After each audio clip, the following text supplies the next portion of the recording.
नमस्कार मित्रांनो, मी डॉक्टर अभिजित।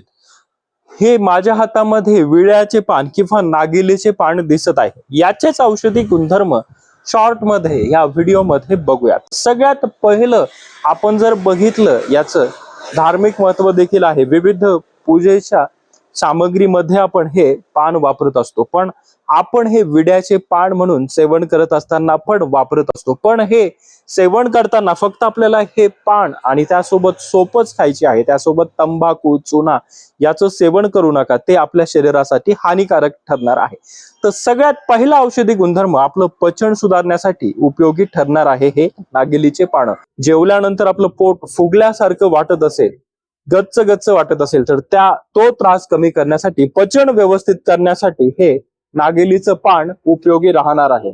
आपण नैसर्गिकरित्या माउथ फ्रेशनर म्हणून सुद्धा या पानाचा उपयोग करू शकतो। यामध्ये नॅचरल माउथ फ्रेशनर नावाचे गुणधर्म असतात, मायक्रोबियल एजंट असतात, ते आपल्या तोंडामधील दुर्गंधी दूर करणार आहे। त्यानंतर यामध्ये अनेक अँटीऑक्सिडंट्स असतात। हे अँटीऑक्सिडंट्स आपल्या शरीरातील फ्री रॅडिकल इफेक्ट कमी करतात आणि आपल्याला कॅन्सर पासून वाचवत असतात।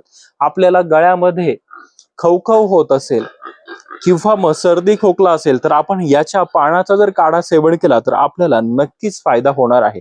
आपल्याला भूक लागत नसेल तर भूक वाढवण्यामध्ये देखील हे नागिलीचे पान उपयोगी ठरणार आहेत।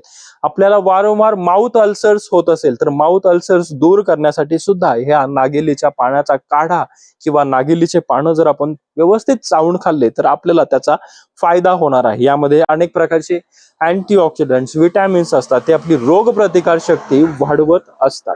त्यामुळे हे नागिलीचे पान तुम्ही तंबाखू किंवा चुन्यासोबत न खाता प्लेन जर तुम्ही खाल्ले किंवा सोपचा वापर केला तर ते आरोग्यदायी ठरणार आहे। व्हिडिओ आवडल्यास व्हिडिओला लाईक करा, जास्तीत जास्त शेअर करा।